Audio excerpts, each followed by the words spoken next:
Hi, and welcome to our first grade 3 to 5 live stream from ISM.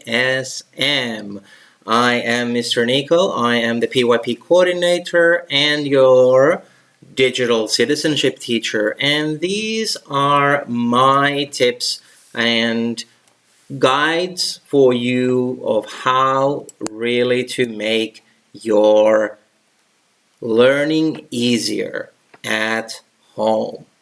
So let's see what types of ideas do we have for you. What are we talking about when we talk about learning from home? The very first thing is to set up your space. In setting up your space, what we really want to do is for you to find an area in your house where you can be comfortable, where you can focus, so that it's not filled with distraction, that there are not many other things for you to do.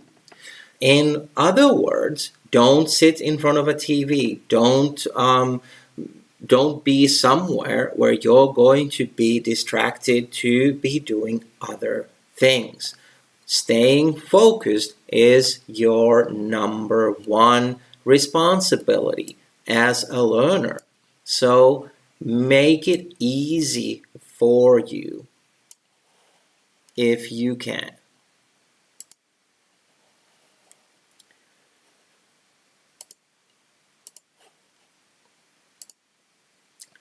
Now, when you are listening to a teacher like me right now, or if the teacher has given you a video to watch, take down notes. Now, note taking can be very distracting or hard if you're trying to do it while someone is speaking.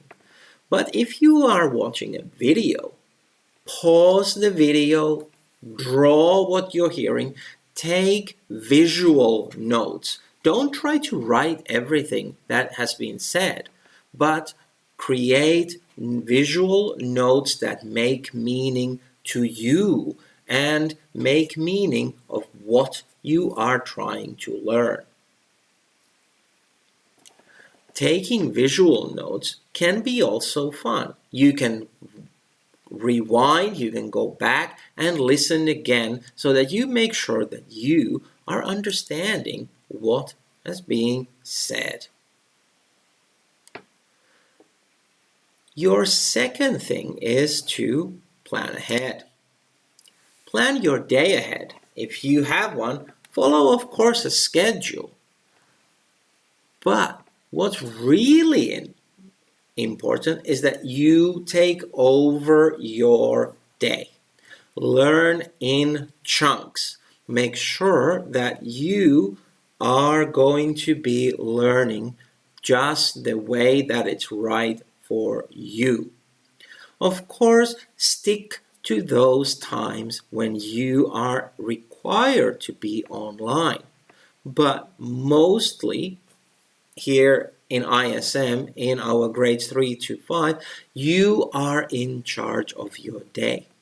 Making sure that when you plan your day for your learning.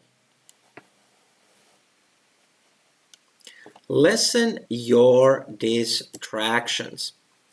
So make sure that you are harnessing your imagination and you picture that you are at school. Yes, you are at school. So when you are doing that online learning, you are able to stay online and stay focused on your learning.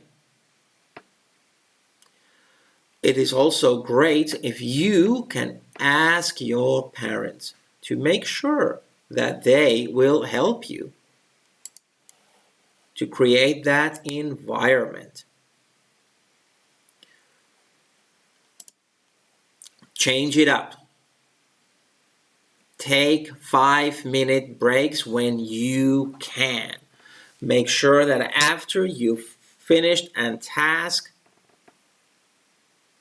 you take a break. You do a 5-minute push-up, you do planking, you do exercise, you do whatever you need to making sure that you recover. We are not asking you to stay online, stay watching a screen for 80 minutes at a time. We are not asking you to do that. What we want you to do is you watch the instructions and then you make sure that you stick to your learning plan.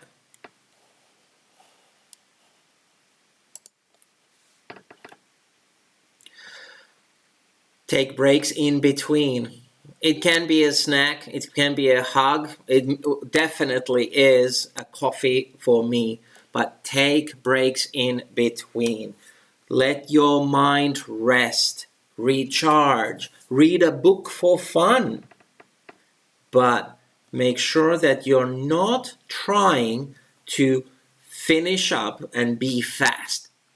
That's not what we're asking. What we're asking for you to do is to stay focused, recharge, make sure that you're ready for your next activity, for your next learning task.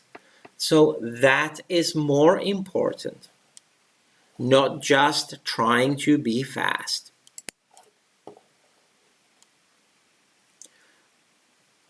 Now, speak up and ask for help.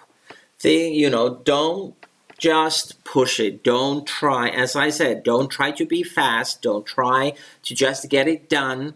Try and remember that we are here to learn.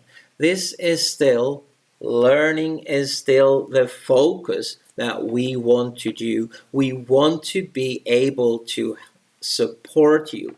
But we can't support you if we don't know that you are struggling. In classroom, your teacher can see when you're struggling, or you can look at the teacher. You can silently use non-verbal communication to make sure that the teacher understands that you're struggling or that you need help. But on an online virtual learning tasks, we're not there always to be able to spot those moments. So please speak up and ask for help. Reach out to your teacher, ask your classmates, make sure that you are a great communicator and you will let us know how we can support you.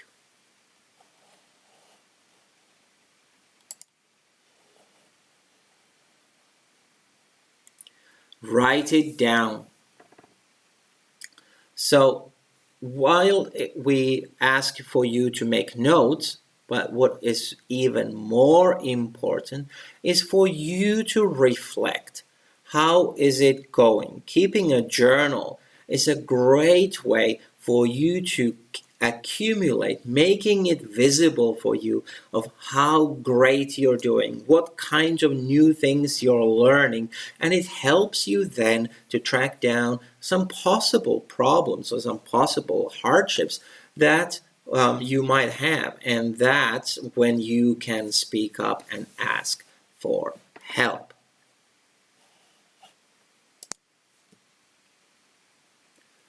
Learning from home can definitely be difficult, but we can do it.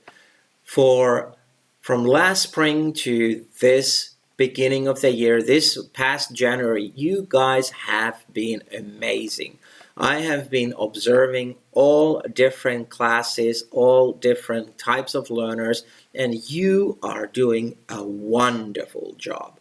So it is going to go well as long as we keep an open channel to communicate and making sure that you and I know how we are doing. So thank you for tuning in for today.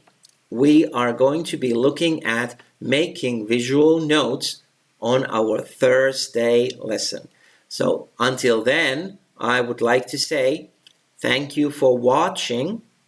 and have a great Tuesday.